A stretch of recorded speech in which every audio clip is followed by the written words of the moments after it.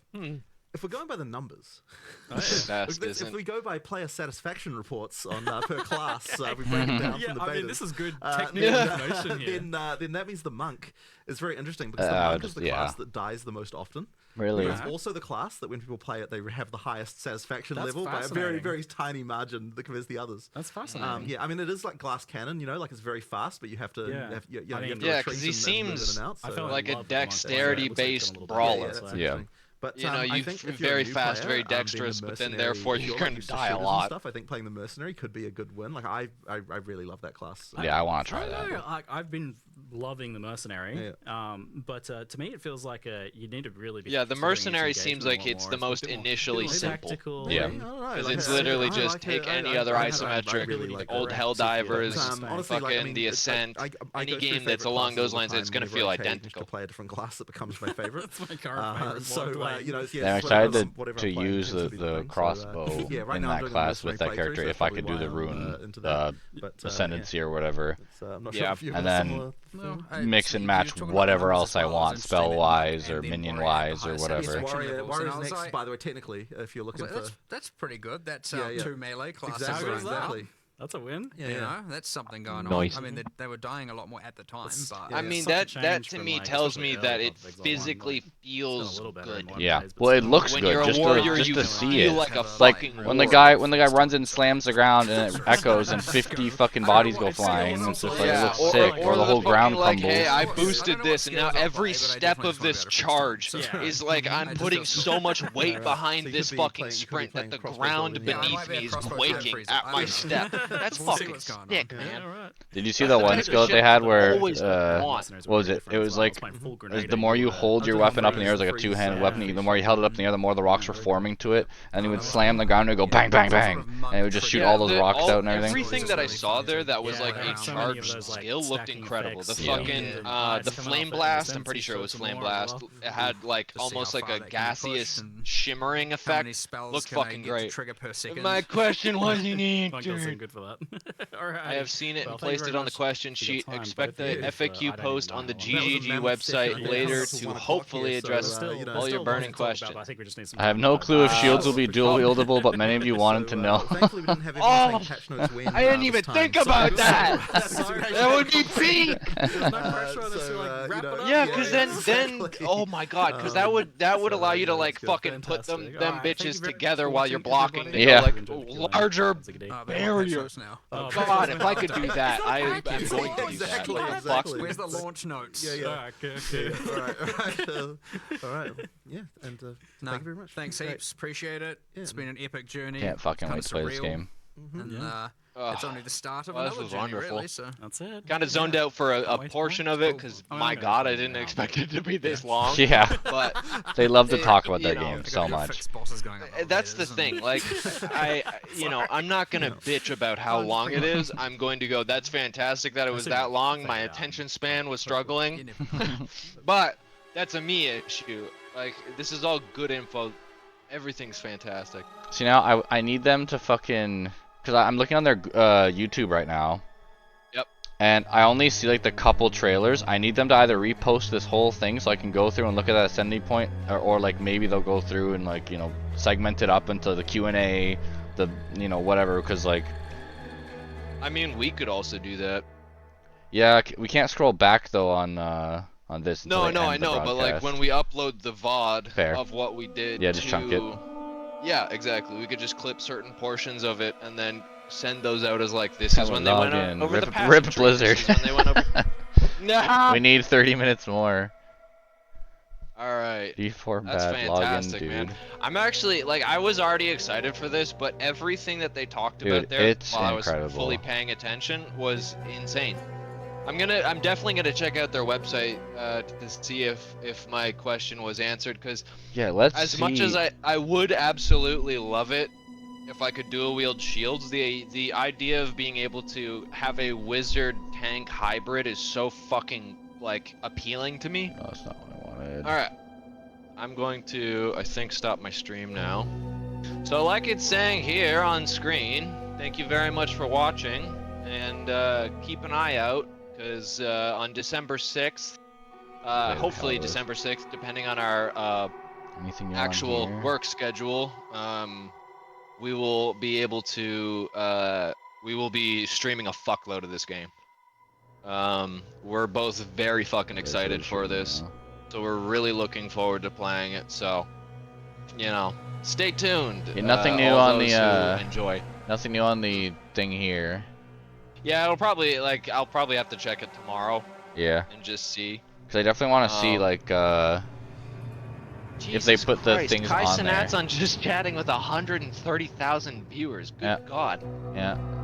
No wonder the Farm dude's for able to him. put so much production value into what he Yeah. does.